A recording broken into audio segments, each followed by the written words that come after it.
Mikel Arteta has brought Arsenal back to where they should be, back to challenging for league titles, back to going far in the Champions League. And he has done that all from when they were in the dumps, from fighting for 8th place in the Premier League. He's brought them back to the top, and all the fans love him. Ever since Wenger left, they became disinterested in the club. He's managed to bring that back, and all the Arsenal fans love going to the games because of him, mainly because of what he's built his team back to where it should be. But there is one burning question. Will this man ever win the Premier League or Champions League? Because he's been there for 6 years now, and all he won was an FA Cup, which wasn't even his team, it was Emery's team. The guy who won it, Aubameyang, he shipped off a year later. Aubameyang won him that trophy. It wasn't Arteta's tactical masterclass, no. It was Aubameyang going crazy in that semi-final against Man City. That's what it was. And when you look at the managers that Arsenal fans are comparing Arteta to, let's see what they've done in the 6 years they were at their club. Klopp, in his 3rd year, got to a Champions League final. 4th year, won the damn thing.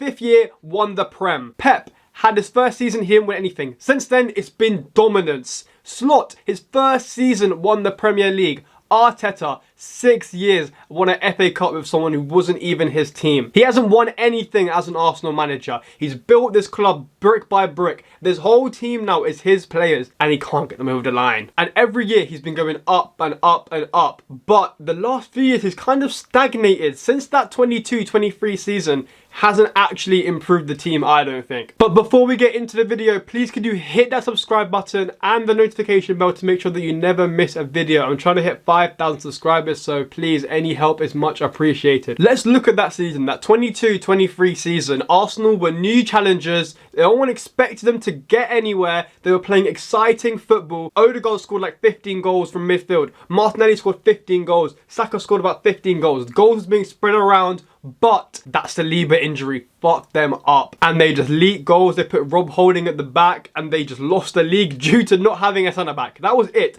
That one centre back ruined them the whole league. But everyone liked Arsenal then. They were playing good football. The fans obviously weren't toxic as fuck, expecting to win everything. It was just a good feeling around Arsenal them times. Oh, and how could I forget that Gabby Jesus first part of the season when he was Ballon d'Or contender, best player in the world. Bro, he was the best player in the world the first half of the season for the World Cup.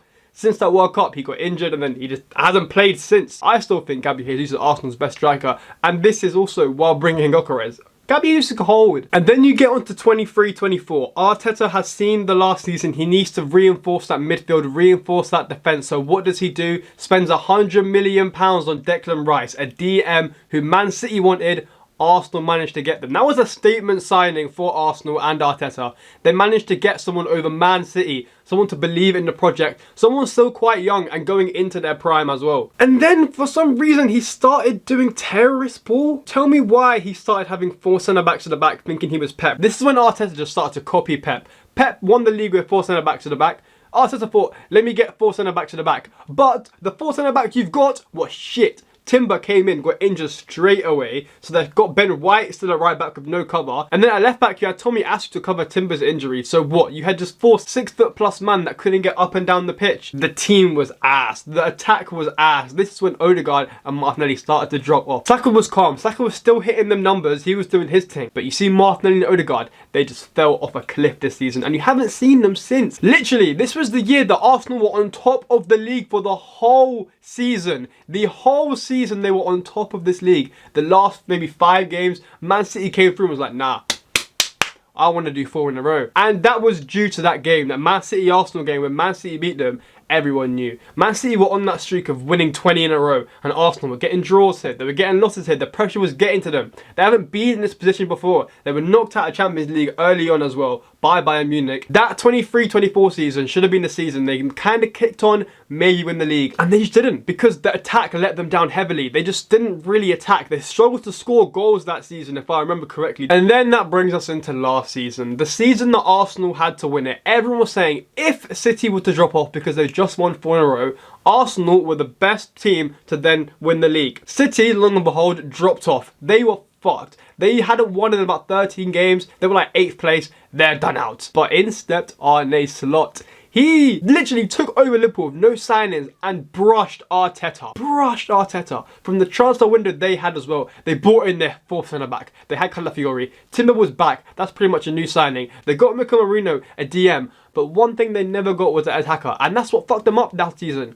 Last season, not having an attacker, not having a proven goal scorer or a good left winger fucked them up, because once you got the Havertz injury, once you got the Saka injury, who the hell are you playing up front? Mikel fucking Marino. Mikel Marino up front and you want to win the league? Arteta, no.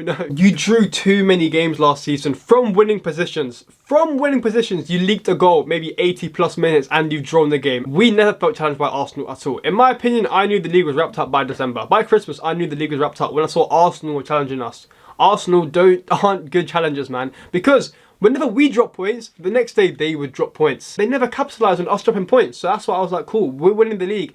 Last season was the season to win it, and I think last season was when you saw a lot of Arsenal fans at the end of their tether with Mikel Arteta, because yes, you smoked Real Madrid, but everyone thought, we beat Real Madrid, you've won the Champions League.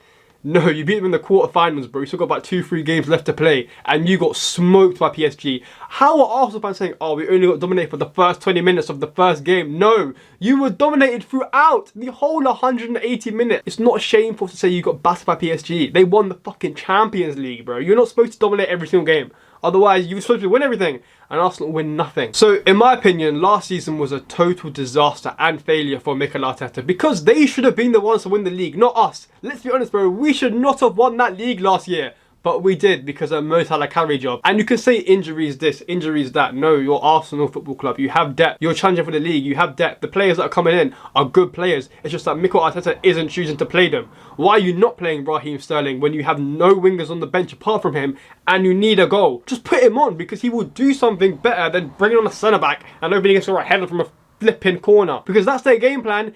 Get corners and try and score a goal. That's nuts. This isn't the Arsenal I fell in love with. The Arsenal I fell in love with was tiki-taka. Basically pass the ball into the goal. No shooting before the 6-yard line. That was the Arsenal I knew, and everyone loved growing up, because they played beautiful football, they had likeable players, and they had a likeable manager who understood that when they lost, it was because the other team was better. There's not a million excuses that the grass was too green or the sky was too blue. Like, Mikel Arteta's excuses sometimes are stupid. And then you go on to this season now. This season, in my opinion, is a make or break for Mikel Arteta. They've got their striker now in Gyökeres. They're going to get their left winger in Eze. That's pretty much going to be done, I think. So they've got their striker and they've got their left winger. The two signings that Arsenal were screaming and shouting about for the last 2 years now, they've got them. They've got a proven number 9, and they've got a guy in the wing that can play in the Prem, so it shouldn't take much adapting at all. And they've had a good window. Arsenal fans can't complain about this window. They've signed about 7-8 players. They've got their depth now. They've got their backups in keeper. They've got their backups in midfield. They've got their backups in centre back.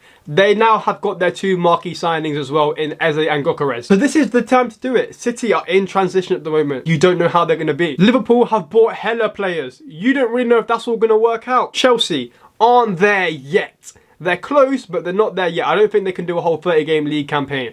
Arsenal, Tottenham, forget about it. Newcastle, forget about it. Arsenal, this is your time to win the league now, because everyone else is in transition. You can say Liverpool have the best team in the world, but with that many signings, can you really think 8 first-team players or something are gel together straight away? Another thing that has also gone against Arteta this season is the Thomas Partey situation. I feel like you kind of have to speak on that, and this is the reason a lot of fans are at the end of their time with Mikel Arteta, because Thomas Partey got suspended about 2-3 years ago for the rape charges. Since then, everyone's seen the clips, seen the interviews of Mikel Arteta defending Thomas Partey, saying, oh, what a rough time he's gone through. Even now, the other day when he was asked about it, did the club handle it in the right way? Yes. Bro, you played the rapist for 2 years because he was one of the good players in your team. I guarantee if he was second or third choice DM, he'd be gone. But no, because he starts for you, you couldn't afford to let an important piece of your team go. If you let him go, you got Jorginho in DM. That's the reason Arsenal didn't suspend him or let him go, was because he was an important part of their team. That's bad.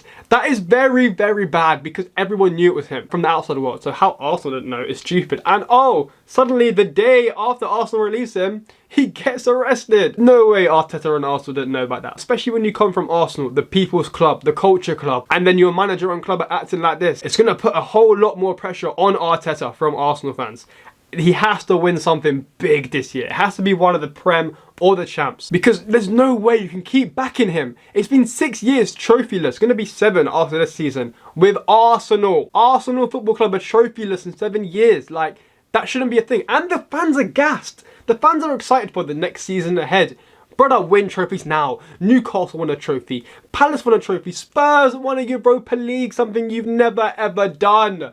But no, trust the process. Brother, the process has been 6 years, 0 trophies. That's the process you're trusting. And like I said, the question from the start of the video, is this man the guy to take Arsenal over the line? I don't know. I seriously don't know, because he's done such a good job. He's built up the club from where they were to where they are now. But is that all he can do? Also, this is his first ever job in managerial football. He isn't used to this kind of pressure of being at the top of the league all the time, like a Pep or even like a Slot, because he'd done that in the Eredivisie. Arteta just kind of go with the flow as he goes. Arsenal need a main man, because you've got the players who are going to enter their prime, like a Saka, like a Saliba. There's already talk of Saliba going to Madrid. These players, if they don't win anything soon, they're going to be looking at other clubs and thinking, I need to serve my prime there, because I will win trophies there. In 2 years' time, Salah's contract runs out. Bukayo Saka come to Anfield, because you're not winning anything at Arsenal. That's what it's going to be like. Saliba's going to go, Gabriel's going to go, Odegaard's shit anyway, he's probably going to stay. Like, your best players will leave the club, and then you'll be left with nothing. You'll literally be left with nothing, because Mikel Arteta failed to capitalise on the chances he had to win that league. He should have won the league 2 years now, and he's failed to do so. This year, if it's another bust, because I feel Liverpool can do well, City can do well, Chelsea can do well, Arsenal can do well. There's a lot of teams that can win the league this year. It's not cut and dry as 2-3 teams anymore. This is the season you have to do it though, Arteta. So let me know, is this Arteta's last chance, his last year at Arsenal, if everything fails to go to plan? Let me know in the comments below. I personally think yes, I think this is his last season at Arsenal.